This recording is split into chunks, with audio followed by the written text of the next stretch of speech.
Back everyone to my channel इस point. तो इस वीडियो में हम लोग अपनी नेक्स्ट टाइप ऑफ क्वेश्चंस करेंगे जो कि है मैच द फॉलोइंग। तो match the following electrochemistry chapter चल रहा था, एग्जाम्पलर के हम क्वेश्चंस देख रहे थे। देखते हैं पहला क्वेश्चन क्या है। पहला क्वेश्चन कहता है मैच द फॉलोइंग टर्म्स, और हमारे पास लैम्डा एम है, ई सेल है, कापा है और जी स्टार। लैम्डा एम क्या होता है? Molar conductivity. मोलर कंडक्टिविटी के यूनिट्स क्या होंगे? मोलर है तो एक मोल आएगा, यानी कि पर मोल, यानी कि ऑप्शन 3 के साथ। ई सेल वोल्टेज होता है सीधा सीधा किसके साथ? वी के साथ, है ना। पोटेंशियल डिफरेंस होता है। कापा का क्या होगा? कापा होता है हमारा साइमन सेंटीमीटर इनवर्स, है ना। कापा किसके बराबर होता है? जी इंटू जी स्टार। जी के यूनिट्स क्या है? साइमन्स। और जी स्टार के यूनिट्स क्या है? मीटर इनवर्स या सेंटीमीटर इनवर्स, है ना। तो कापा के यूनिट्स क्या हो जाएंगे? Simon centimetre inverse. और जी स्टार के यूनिट्स मीटर इनवर्स या फिर सेंटीमीटर इनवर्स। ठीक है, नेक्स्ट क्वेश्चन देखते हैं। नेक्स्ट क्वेश्चन कह रहा है वापस से match the following lambda m. Lambda m lambda m lambda m increases with dilution. क्यों? क्योंकि लैम्डा एम क्या है? Molar conductance. मोलार कंडक्टेंस मतलब एक मोल आयंस की कंडक्टेंस। लैम्डा एम क्या है? एक मोल आयंस की कंडक्टेंस। अब एक मोल आयंस की कंडक्टेंस बढ़ेगी डाइल्यूशन के साथ। क्यों? क्योंकि मोबिलिटी बढ़ती है। स्ट्रॉन्ग इलेक्ट्रोलाइट है तो मोबिलिटी बढ़ेगी, और अगर वीक इलेक्ट्रोलाइट है, ये किस केस में? स्ट्रॉन्ग इलेक्ट्रोलाइट के केस में। और अगर वीक इलेक्ट्रोलाइट है तो वीक इलेक्ट्रोलाइट के केस में मोबिलिटी तो बढ़ती ही है, साथ साथ नंबर ऑफ आयंस भी बढ़ते हैं। नंबर ऑफ आयंस भी बढ़ते हैं। तो इन दो रीजन की वजह से लैम्डा एम बढ़ता है। ये कौन सा केस हो गया? ये केस हो गया हमारा वीक इलेक्ट्रोलाइट का। ठीक है, नेक्स्ट क्या पूछा है? E naught cell. E naught cell is an intensive property. Intensive मतलब वो अमाउंट पे डिपेंड नहीं करती। वो किस पे डिपेंड करती है? इट इज अ टेंडेंसी, किसी सब्सटेंस की क्षमता है ना। तो E cell is an intensive property independent of amount of substance. Next कौन सा है? Kappa. Kappa depends upon number of ions per unit volume. Yes, क्यों? क्योंकि kappa is conductivity of 1 ml। ठीक है, 1 ml में जितने भी आयंस है उनकी कंडक्टेंस को क्या बोलेंगे हम? कापा। और फाइनली क्या आंसर रहेगा? Delta G.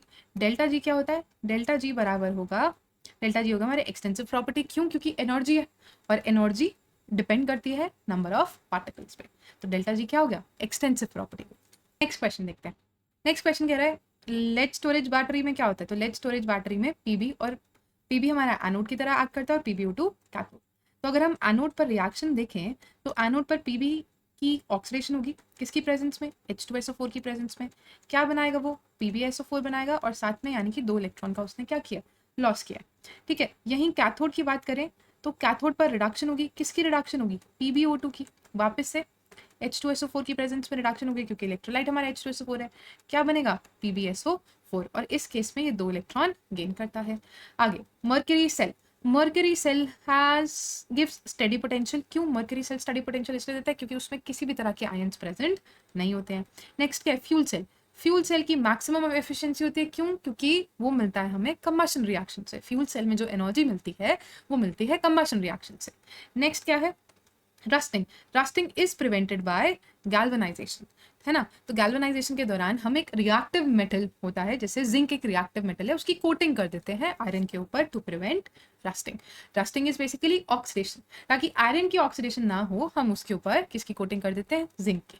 ठीक है, चलिए नेक्स्ट क्वेश्चन देखते हैं। नेक्स्ट क्वेश्चन वापस से मैच द फॉलोइंग। अब यहाँ पर फॉर्मूलाज हमसे पूछ लिए। सबसे पहले देखो, चार्ज तो सिंपल करंट इनटू टाइम है ना।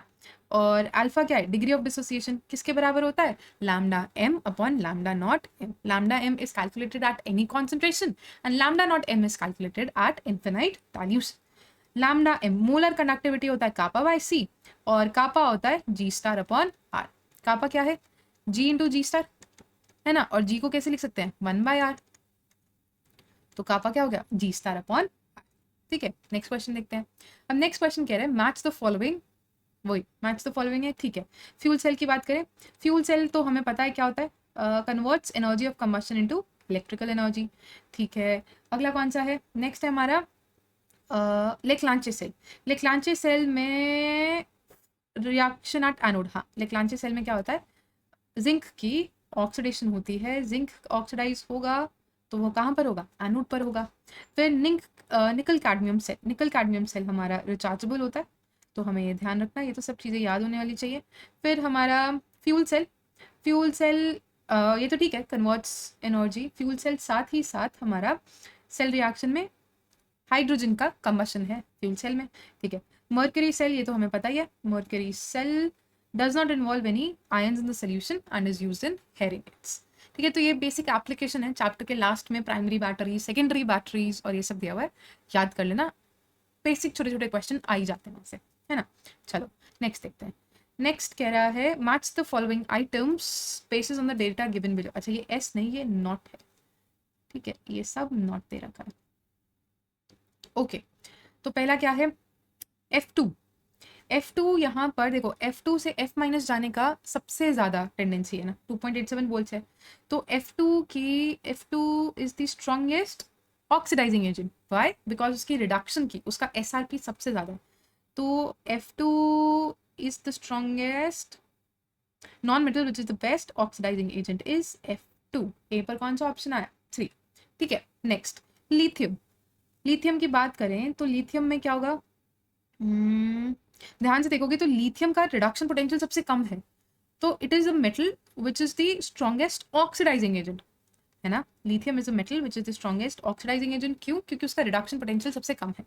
ध्यान रखना SRP जो स्टैंडर्ड रिडक्शन पोटेंशियल होता है वो डायरेक्टली प्रोपोर्शनल होगा तुम्हारी ऑक्सीडाइजिंग पावर के, ठीक है। वो डायरेक्टली प्रोपोर्शनल किसके होगा? ऑक्सीडाइजिंग पावर के। और इनवर्सली प्रोपोर्शनल होगा रिड्यूसिंग पावर के। तो ऑब्वियसली ऑक्सीडाइजिंग पावर या फिर ऑक्सीडाइजिंग एजेंट बोलो, एक ही बात है। और इनवर्सली प्रोपोर्शनल किसके होगा? रिड्यूसिंग एजेंट बोलो या फिर रिड्यूसिंग पावर बोलो, ठीक है। तो अब AU3+ की बात करें तो AU3+ हमारा metal ion which is an oxidizing agent. बिल्कुल सही बात है, क्योंकि AU3+ की AU में जाने की टेंडेंसी है, काफ़ी है, कितनी? 1.4 वोल्ट्स, है ना। तो वो खुद तो रिड्यूस होना चाहता है। वैसे भी हमें पता है कि AU यानी कि गोल्ड हमारा एक नोबल मेटल है, अनरिएक्टिव मेटल है ना। तो वो AU की फॉर्म में तो जाएगा। Br- एक नॉन मेटल है, ठीक है। और विच सेकेंड ऑप्शन तो हो नहीं सकता क्योंकि मेटल के बारे में दिया हुआ है, फोर्थ भी नहीं हो सकता। An ion that can be oxidized by AU3+। तो देख लेते हैं AU3+ का रिडक्शन पोटेंशियल 1.4 वोल्ट्स है, इसका रिडक्शन पोटेंशियल 1.09 वोल्ट्स है। तो ठीक है, जिसका रिडक्शन पोटेंशियल ज़्यादा होगा वो रिड्यूस हो जाएगा और Br- फिर ऑक्सीडाइज हो जाएगा, है ना। तो Br- is an anion that can be oxidized by AU3+। ये बिल्कुल सही बात है। क्यों? क्योंकि AU3+ से AU जाने में 1.4 वोल्ट्स लगते हैं और Br2 से Br- जाने के लिए 1.09 वोल्ट्स। तो अभी हमने देखा जिसका SRP ज़्यादा वो अच्छा ऑक्सीडाइजिंग एजेंट है। तो ये ऑक्सीडाइजिंग एजेंट हुआ, AU3+ ऑक्सीडाइजिंग एजेंट हुआ। तो वो किसको ऑक्सीडाइज करेगा? Br- को ऑक्सीडाइज करेगा, ठीक है। AU खाली मेटल की बात करें तो it is an unreactive metal. बिल्कुल सही बात है। क्यों? क्योंकि it is an noble metal और इसका रिडक्शन पोटेंशियल भी देख सकते हो। AU is an unreactive metal. तो ये आ गया यहाँ पे। अगला Li+, metal ion which is weakest oxidizing agent. तो ठीक है, Li+ से अच्छा देखो, लिथियम स्ट्रॉन्गेस्ट रिड्यूसिंग एजेंट है। क्यों? क्योंकि वो Li से Li+ जाने की टेंडेंसी सबसे ज़्यादा रखता है ना। तो Li अगर स्ट्रॉन्गेस्ट रिड्यूसिंग एजेंट है तो Li+ हमारा मेटल आयन जो सबसे वीक ऑक्सीडाइजिंग एजेंट है वो बन जाएगा। समझ रहे हो? देखो Li+ से Li जाने की टेंडेंसी बहुत कम है, -3.4 वोल्ट्स है। तो यानी कि इसके रिड्यूस होने की टेंडेंसी बहुत कम है। तो यानी कि Li में नहीं जाना चाहता है, तो वो वीक ऑक्सीडाइजिंग एजेंट हुआ कि नहीं हुआ? वो जब खुद रिड्यूस नहीं होना चाहता तो दूसरे को कहाँ से ऑक्सीडाइज कर देगा? समझ रहे हो? आगे बचा कौन सा? F-, तो F- anion which is the weakest reducing agent. Same चीज हो गई। F2 किस में जाना चाहता है? F- में। अगर F2 F- में जाना चाहता है, अगर F2 F- में जाना चाहता है तो F- तो वापस में F2 में नहीं जाना चाहेगा ना। तो F- क्या हुआ? एक वीक रिड्यूसिंग एजेंट। वीडियो देखने के लिए थैंक्स। लाइक, शेयर और सब्सक्राइब मत भूलना, वरना आपका और मेरा केमिकल बॉन्ड वीक हो जाएगा। मिलते हैं नेक्स्ट वीडियो में।